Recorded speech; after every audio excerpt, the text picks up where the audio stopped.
একসময় শিশু বক্তা হিসেবে ব্যাপক পরিচিতি পাওয়া মাওলানা রফিকুল ইসলাম মাদানী আবারও আলোচনায়।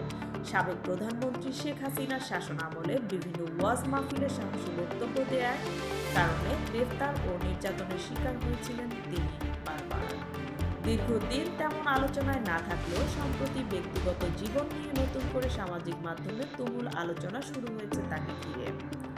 সম্প্রতি মাদানী জানান তিনি কন্যা সন্তানের বাবা হয়েছেন, একই সঙ্গে তিনি দ্বিতীয় বিয়েও করেছেন বলে প্রকাশ করেন। বিষয়টি সামনে আসার পর সামাজিক মাধ্যমে ভাইরাল হয়ে পড়ে তার একটি ভিডিও।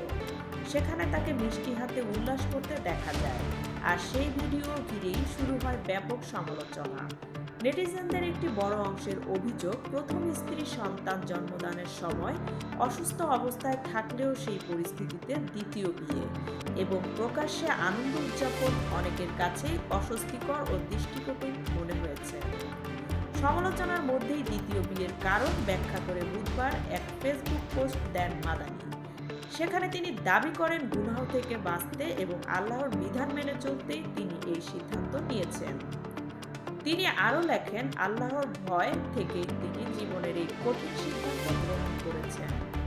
তবে ঘটনার নতুন মাত্রা যোগ করেন একাধিক বিয়ের কারণে পূর্ব থেকেই আলোচিত মুফতি মামুনুর রশিদ কাশেমী। তিনি ফেসবুক পোস্ট দিয়ে দাবি করেন মাওলানা রফিকুল ইসলাম মাদানী এখন তার শ্বশুর। কাশেমী তার পোস্টে জটিল পারিবারিক সম্পর্কের ব্যাখ্যা দিয়ে জানান, হাফিজ ইমামউদ্দিন সাহেব তার বড় চাচার জামাই এবং তার দুলাভাই। পরে ইমামউদ্দিন সাহেবের দ্বিতীয় স্ত্রীর মেয়ের সঙ্গে কাশেমীর বিয়ে হয়। অন্যদিকে রফিকুল ইসলাম মাদানী বিয়ে করেছেন ইমামউদ্দিন সাহেবের চতুর্থ স্ত্রীর ছোট বোনকে। সেই সূত্র ধরেই কাশেমীর দাবি মাদানী তার ভাই, এখন আবার তার শ্বশুরও বটে।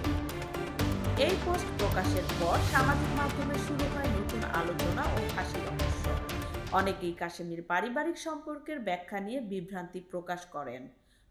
মুফতি মামুনুর রশিদ কাশেমী এর আগেও একাধিক বিয়ের কারণে ব্যাপক আলোচিত সমালোচিত হয়েছিলেন। তবে এবারও নতুন কোনো বিয়ের পরিকল্পনা আছে কিনা এমন প্রশ্নের জবাব দেননি তিনি।